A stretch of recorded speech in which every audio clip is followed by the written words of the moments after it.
Hello viewers, मैं हूं निसार और आज की ये मेरी वीडियो है हार्ट अटैक पेशेंट्स यानी कि दिल के मरीजों के लिए। डियर व्यूवर्स, ये याद रखिए कि भारत में सबसे ज़्यादा अमवात कोलेस्ट्रॉल के बढ़ जाने की वजह से हार्ट अटैक से होती है। आप खुद अपनी जान पहचान में या फिर ख़ानदान में ऐसे बहुत से लोगों को जानते होंगे कि जिनका वज़न और कोलेस्ट्रॉल बढ़ा हुआ है। और एक हार्ट अटैक आने की सबसे बड़ी वजह जहां तक मैं जानता हूं वो है कोलेस्ट्रॉल का बढ़ जाना। अमेरिका की कई बड़ी बड़ी कंपनियां भारत में दिल के मरीजों हार्ट पेशेंट्स को अरबों की दवाएं फरोख्त कर रही है। अगर आपको कोई तकलीफ होती है हार्ट में या फिर हार्ट का प्रॉब्लम हो तो डॉक्टर कहेगा कि एंजियोप्लास्टी करवा लीजिए। इस ऑपरेशन में डॉक्टर दिल की नली में एक स्प्रिंग डालते हैं जिसे स्टेंट कहते हैं। ये जो स्टेंट यानी कि स्प्रिंग है ये अमेरिका में बनता है और इसका प्रोडक्शन कॉस्ट ऑफ प्रोडक्शन यानी कि इसके बनने में जो लागत आती है वो है सिर्फ $3 यानी कि इंडिया के सिर्फ 150 से 180 रुपये तक। इसी स्टेंट को भारत में लाकर 3 से 5 लाख रुपये में फरोख्त किया जाता है और इससे आपको लूटा जाता है। डॉक्टरों को हजारों रुपयों का कमीशन मिलता है, इसी वजह से वो आपसे बार बार कहते हैं कि एंजियोप्लास्टी करवा लीजिए। हार्ट आने की वजूहात में एक तो कोलेस्ट्रॉल है और एक है बीपी और एक वजह खुद ये एंजियोप्लास्टी भी होती है। आप पूछेंगे वो कैसे? असल में ये ऑपरेशन कभी किसी का कामयाब नहीं होता क्योंकि डॉक्टर्स जो स्प्रिंग दिल की नली में रखता है वो बिल्कुल पेन की स्प्रिंग की तरह होती है।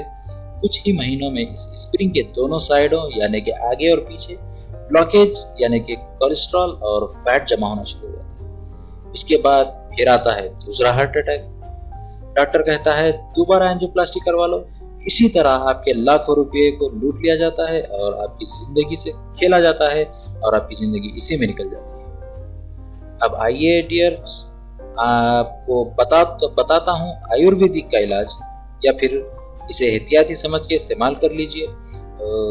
नंबर 1 है अदरक का जूस यानी कि जिंजर जूस। अदरक का जूस खून को पतला करता है।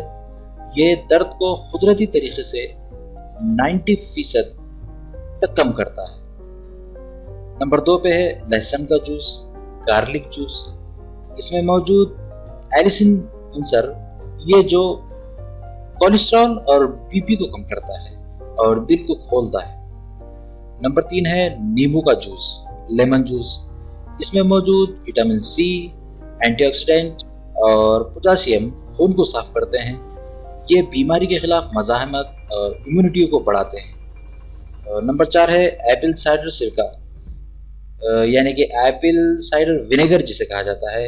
इसमें एप्पल का विनेगर, इसमें 90 किस्म के अनासिर हैं जो जिस्म के सारे असाब को खोलते हैं, पेट साफ करते हैं और थकावट को मिटाते हैं। इन मकामी मंशियात और बिल्कुल आम सी चीज़ों को इस तरह इस्तेमाल में लीजिए कि 1 कप नींबू का रस लें और 1 कप अदरक का